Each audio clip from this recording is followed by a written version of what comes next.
Hi Capricorn, kamusta kayo? Hope you're all doing well or sana kayo ay nasa mabuting kalagayan.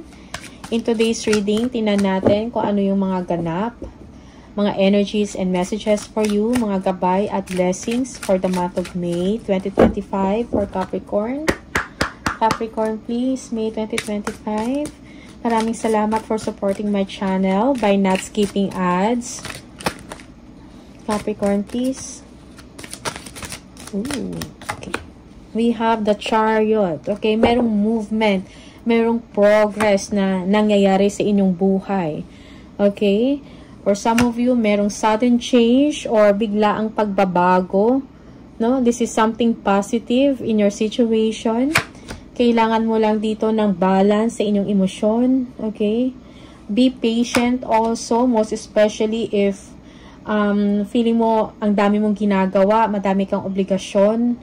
Okay, you are stressed already, no? You are carrying too much load, something like that.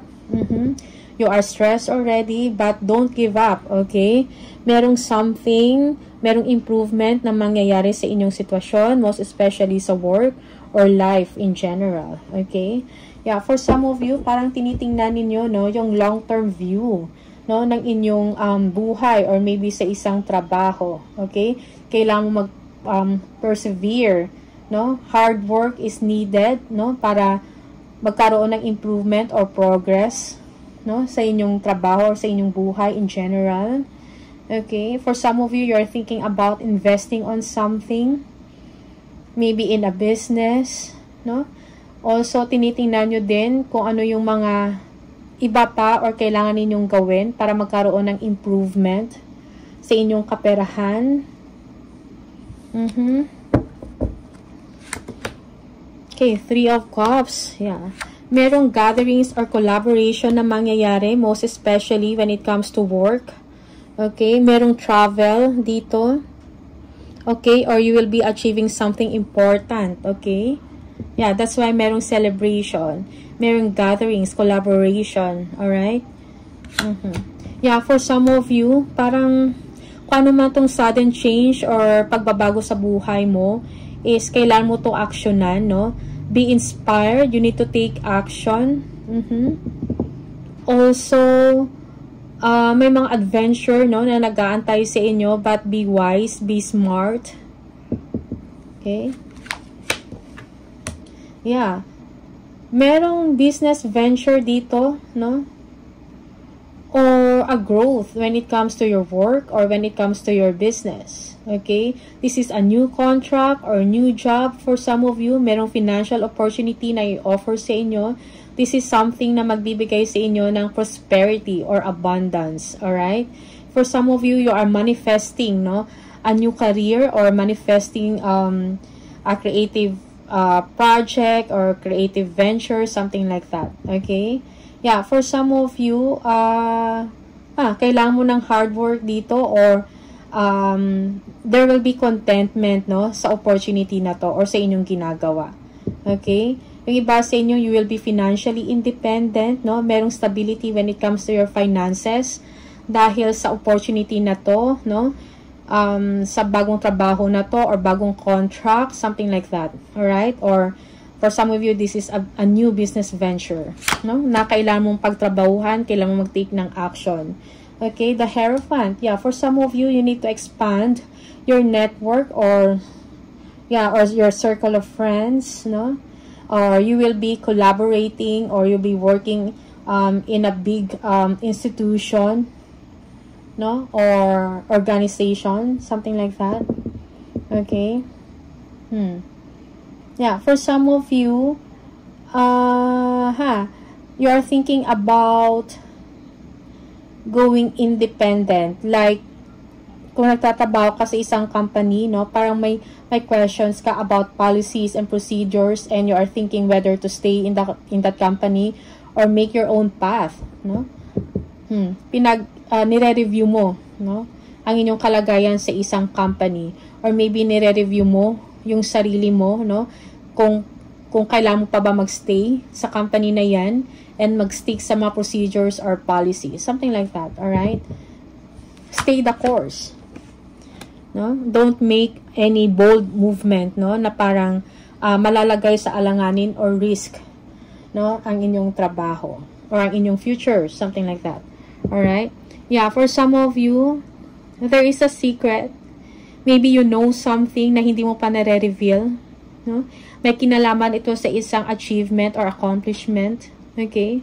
Also, kung meron kayong mga plans, maybe to acquire a property or may mga bagong project, siguro isarili mo na muna. Okay? Be discreet for some of you.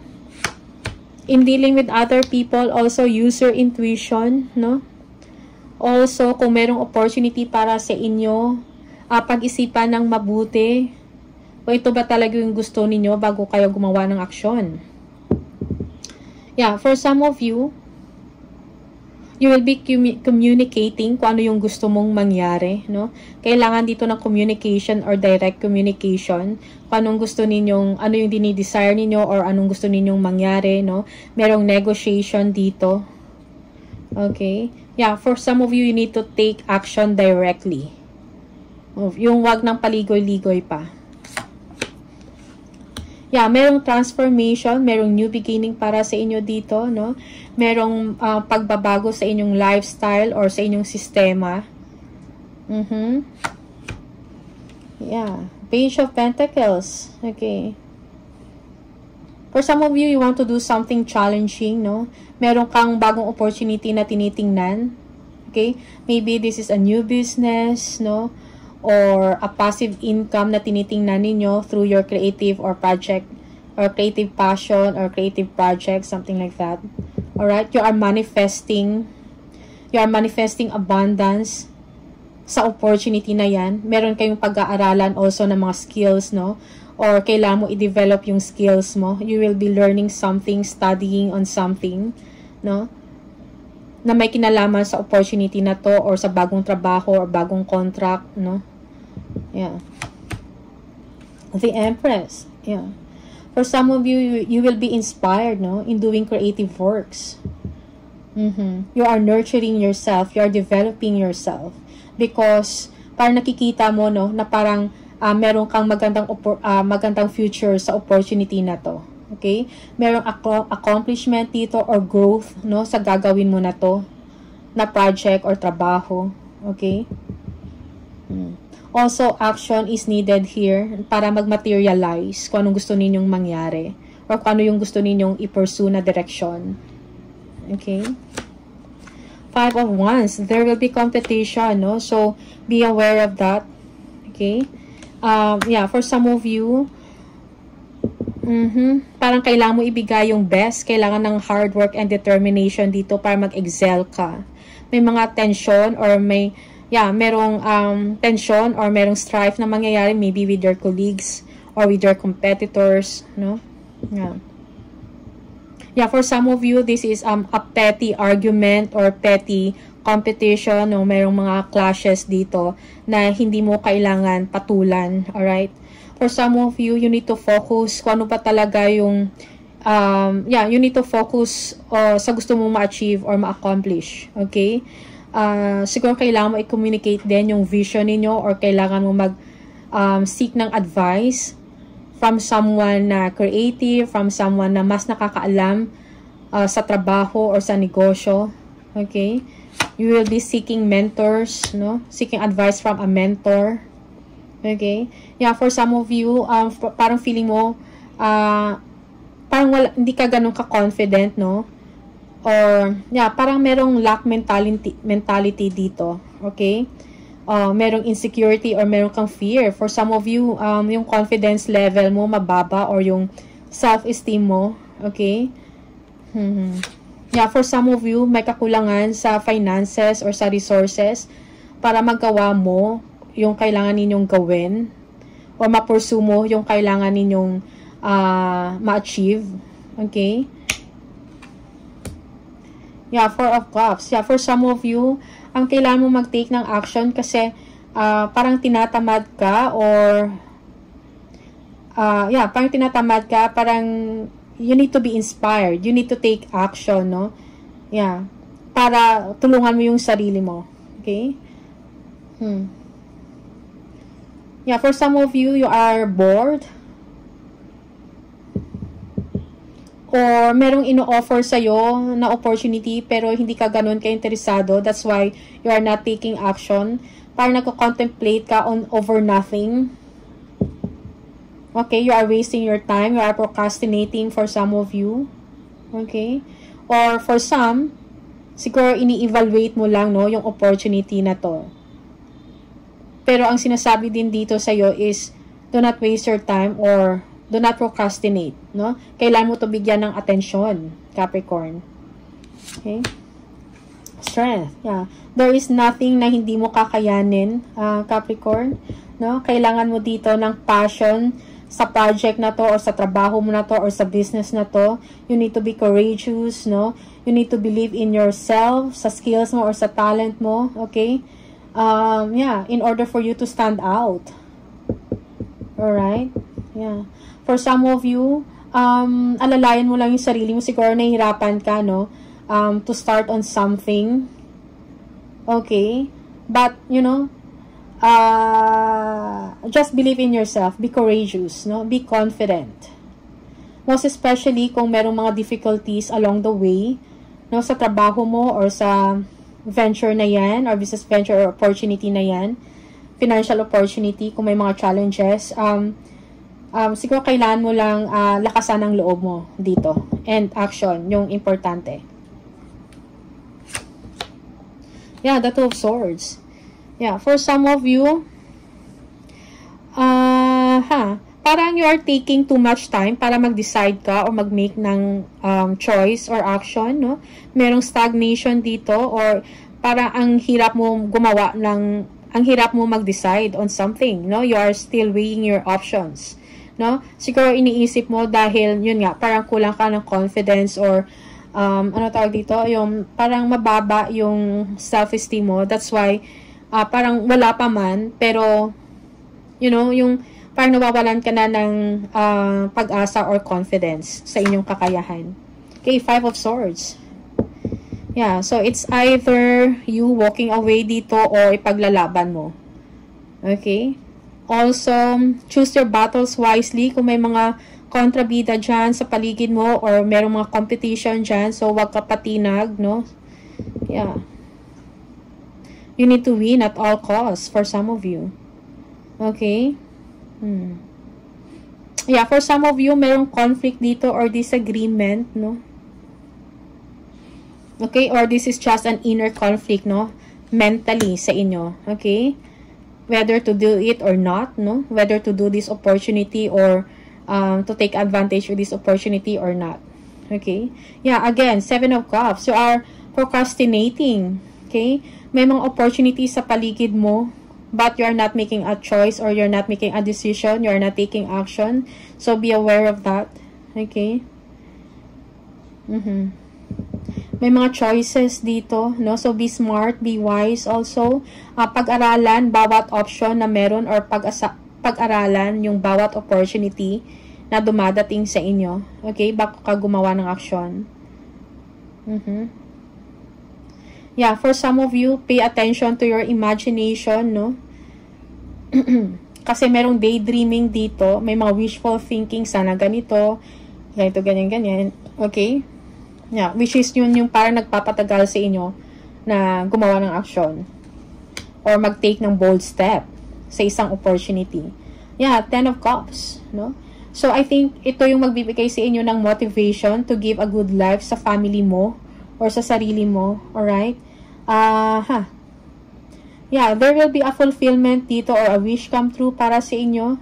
Okay, maybe yung opportunity or yung opportunity na gusto mong mangyari or merong offer dito, job offer, something like that, ito yung makapagbigay sa inyo ng emotional fulfillment or material fulfillment, no? Or contentment, not only to you, but sa buong pamilya mo. Okay? Yeah. For some of you, you are enjoying a blissful or a happy marriage or a happy relationship. Two of Cups. Yeah. This is partnership. Merong someone na magsusupport sa inyo para mag-materialize yung gusto ninyong gawin, yung opportunity like business or creative project, passion project na gusto mong gawin, or financial opportunity, no? Merong someone na nakaalalay o tutulong o magsusuporta sa inyo. Merong partnership dito or collaboration. Okay? Yeah, for some of you, there will be an improvement of your relationship with someone. You know, in improvement of your marriage, of your connection. No? Yeah. That's for some of you. Tingnan natin. Yeah, Queen of Cups. Yeah. Siguro kailangan mo lang din i-develop pa yung sarili mo. Nurture yourself. Okay? Believe in yourself. Be intuitive also. Gamitin mo, no? Kung ano yung talent mo. Okay? Merong emotional healing dito. There will be teamwork and collaboration again. Okay? Merong meeting, discussion na mangyayari sa trabaho. Alright? Yeah, for some of you, parang hindi mo pa to binibigyan ng pansin, no? You are taking too much time para sa sarili mo. Okay? That's for some of you. Okay. Yeah. Yung iba sa inyo, you will be working with someone na para makakatulong sa inyo, makakatulong sa inyo ng, sa inyong financial security or sa goals ninyo. Okay? Yeah, for some of you, you will be talking or discussing something with someone na maybe a consultant, no? Or magbibigay sa inyo ng payo or advice on what to do. Okay? Yeah. For some of you, nakikita mo na, no? Yung sense of purpose mo. Okay? Yeah, yung calling mo. Yeah. There will be you will be entering, no? A situation kung saan merong pagbabago dito. This is a new job, a new location, new home, or new address. Okay? You will be starting a new phase of your life, most especially when it comes to career, or when it comes to your business, or when it comes to your project, kung ano man yan, na meron ka. Alright? Yeah. You will be financially secured, no? Merong stability dito when it comes to your finances, when it comes to your wealth. Okay, there will be a long-term success. Kung ano man tong collaboration or meeting na meron, no? May kinalaman to sa finances or trabaho. Okay? So, be confident, no? Let go of that fears. Let go of that anxiety. Action is needed here, no? Pay attention doon sa opportunity na ino-offer sa inyo or yung opportunity na available sa inyo, no? Yeah, Page of Wands. Yeah, be excited. Be excited about the future. Okay? Yeah, for some of you, you are looking forward, no, sa mga exciting things na mangyayari. You are inspired. Okay? Yeah, for some of you, there are a lot of ideas, no, na iniisip ninyo. Okay? There is excitement here. Or for some of you, you will be receiving messages or you will be communicating, no, with someone. Okay? Connecting with people na makakatulong sa inyo dito. Maybe with clients or customers. Okay? Yeah, you are inspired. Okay? Yeah, for some of you, marami pang kailangang i-explore. Okay? So, yeah. Siguro kailangan mo lagpasan itong low self-esteem mo, no? Believe in yourself, be confident, believe sa inyong kakayahan, skills, talent, something like that. Okay? Be courageous to take action or to make bold steps. Tingnan natin. Ano pa yung mga messages for Capricorn, please?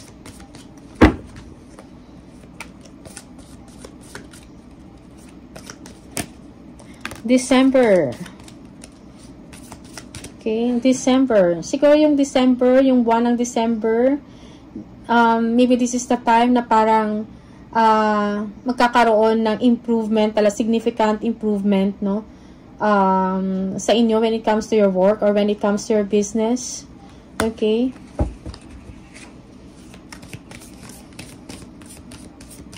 Yeah, for some of you, may mga magagandang mangyayari dito or success in the month of December. Table. We have, yeah, hard work ahead. Yes. No? Yeah. So, hard work is needed here.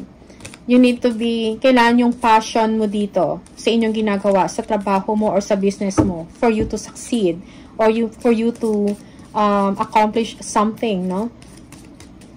Na may pagmamalaki mo. We have the caterpillar. Things will not always be this way. A change is coming. Yeah. A change is coming. Something positive. Okay? Something nakakaiba sa nakasanayan mo. Okay? One more. We have the lily. Spiritual love. Okay? There will be love and support sa mga tao, no? Sa mga mahal mo sa buhay. Maybe with your partner. Okay, and dog close up. Pleasure with a close friend. Yeah. For some of you, you will be, yeah, merong mga events dito, no? Merong mga gatherings dito with a close friend or with your friends. Okay. You will be enjoying moment with a close friend. Okay. One more for Capricorn, please.